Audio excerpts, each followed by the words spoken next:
So for the longest time, it's been Samsung versus Apple, Galaxy versus iPhone, up to the point where even names became a competition.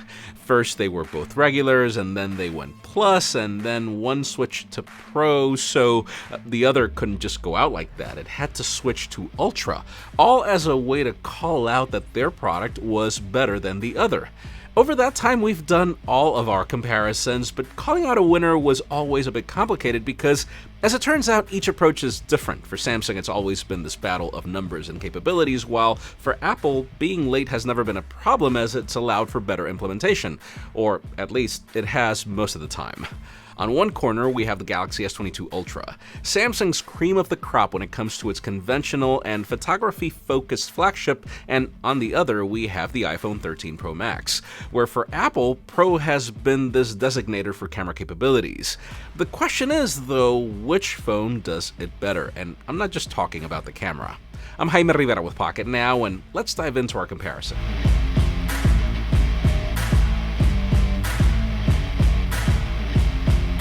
Yes, feel free to accuse me right now of making an unfair comparison. I mean, seriously, if we were to look at price tags and features alone, this should be a battle between the S22 Plus and the 13 Pro Max. But since Apple has decided to jump labels and actually cram some Pro features into this lineup, it's fair to wonder just how Ultra is the Galaxy. To start, it's interesting to see how each company has such a different approach to a large phone. While Apple seems to value uniformity in its design language over ergonomics, Samsung is the complete opposite. It's as if Sammy knows that handling a large phone is better when it's curved, while Apple seems to think that blowing up a small design is a smart move. I wish I could even say that the curved borders on the Pro help in your palm more than the sharper corners on the Ultra, but even that digs less into your hand because of Apple's sharp edges. As a result, even if I prefer flat phones, this is one of those rare cases where I'm gonna give my points to the Galaxy. Surely, the iPhone is elegant and made of stronger stainless steel, but this also means it's heavier at 240 grams versus 228, and this is all while being 3mm shorter and 1mm thinner, albeit 1mm wider. That said, the Galaxy is no slouch as it brings Armor Aluminum and Gorilla Glass Victus Plus, which we honestly don't know if we can consider stronger than Ceramic Shield. Sadly, I'm not the drop test guy. Yes, both camera humps look just as awesome as they wobble on a table, so you will kind of need a case on each of these devices if that bothers you. Overall, I will admit, I like both designs, but I feel that Samsung understands that large phones need a bit more creativity. A clear example of that is once you flip them around to their displays. Sure, Apple reduced the notch on the Max, but it's still here. On the Ultra, the punch hole is barely noticeable, and the ultrasonic fingerprint scanner is only there when you need it. That said, once we consider display quality, it's come to the point where metrics are pretty much negligible. They're both gorgeous AMOLED panels with comparable pixel density, best-in-class color reproduction, and smooth 120Hz variable refresh rate. The differences do tip in favor of the Galaxy though, with a bit more contrast ratio, far more peak brightness for extremes, plus an always-on mode. Hey, that's not funny. The short answer I won't call a winner for speakers though, as each of these devices handles that pretty well. It is. Are we there yet?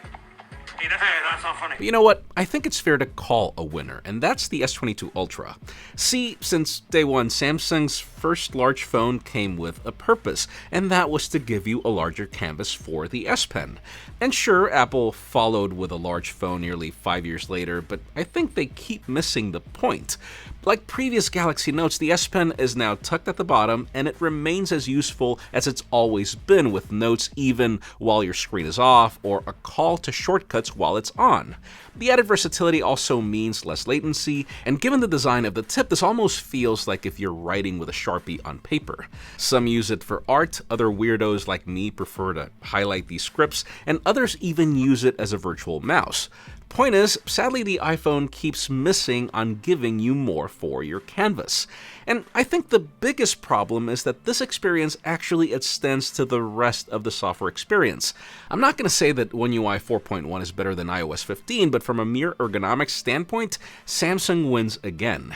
Having this larger canvas on the Ultra allows you to cram more information at once, or even multitask with various applications at once, while on the iPhone, well, let's just say there is a lot of wasted space. one app at a time, and even UI elements that force you to use two hands all the time, because this phone is sadly no different than even the iPhone 13 mini in that regard. The side menu shortcuts on the Galaxy also help you reach contacts and even your favorite app pairs with ease. Heck, you can even turn this phone into a computer with Dex if you wanted this to be your only device for everything. Now, in Apple's defense, I do prefer its taste for aesthetics. Stacking widgets together is pretty awesome, and their smarter approach to an app tray is also something I find superior. Little things like more granular focus modes, along with how social media applications interact better with an iPhone, is also a major reason why iOS remains preferred by certain demographics. Now, keep in mind, though, that when it comes to ecosystems, that's also a close tie nowadays. In other essentials, I'm going to call this a pretty close tie as well. Surely, the Snapdragon 8 Gen 1 on the Galaxy is made with a newer architecture, but the A15 Bionic continues to be a more powerful chip, whether we want to admit to it or not. The RAM is a conversation that's pretty much irrelevant, but just keep in mind that both devices start at the same storage, offer the same water resistance, the same 5G antennas, and where the Galaxy wins again, but by a hair, is in more advanced Wi-Fi and Bluetooth, faster charging capabilities, along with a larger battery, which in the real world you won't be able to really notice. I'd call both as devices that can last all day and then some, and I can't even tell you that I find any differences in phone calls either, as each device handles those just as well as they remain connected to data. So fine, let's talk cameras. If you were to measure the spec sheet, Samsung would win this one by a long shot, given the added lens options, more megapixels, larger sensor sizes, you name it. Thing is, you and I know that the end results are what's most important, and this is where things get very interesting. Off the bat, I'm gonna say that I think that the Galaxy wins in most things, and this time it's not just about physics. During the day, you won't be able to tell much of a difference, except for the fact that the Galaxy will beat the pants off the iPhone in almost every zoom shot above 3x, while the iPhone will swing back in its better macros, which you have to fumble with a bit on the Galaxy. Colors are fairly similar, but I'm liking Samsung's more subtle color science. I do notice the iPhone is a tad brighter in some cases, but then I see more detail from the Galaxy for obvious reasons. There are just more megapixels. Now, at night is where I'm actually in shock. I mean, even with the iPhone's in-body stabilization, the Galaxy doesn't just take faster photos, but these are brighter and far more detailed. I find usable shots from absolutely any focal length on the Galaxy, while on the iPhone, I'll mostly stick to primary shots. I even see Samsung handling lens flares far better, and yes, only the Galaxy can take photos of the moon, or serve as the perfect stalker camera for your next-door neighbor. Once you switch to selfies, I usually drift to Apple due to its deep fusion, and that's going to be the case for most photos in lower light, but during the day, I notice Samsung giving us comparable skin tones, even if a bit sharper than I'd like, and this extends to portraits, though kudos to Samsung for handling those with a better crop. And sure, each phone has its own set of tricks, but which I don't really care about as much as I do video, and this is sadly where the iPhone just continues to win. I mean, sure, the Galaxy has all these epic zoom capabilities which are quite useful, but the iPhone handles detail far better, provides zero rolling shutter, and is comparable in stabilization, which are all the result of larger pixels since there's no binning in video. You'll notice it more during selfie video, where Apple even provides a better crop, and where you'll see almost none of the jello effect that you'll see from the Galaxy in most cases, as there is a faster sensor readout because there's no oversampling. So yes, for photos, the Galaxy wins, but for video, the iPhone still remains unmatched. And this is not even comparing ProRes, because if I'm honest, I find it to be as gimmicky as 8K on the Galaxy, given the implementation, or the lack thereof.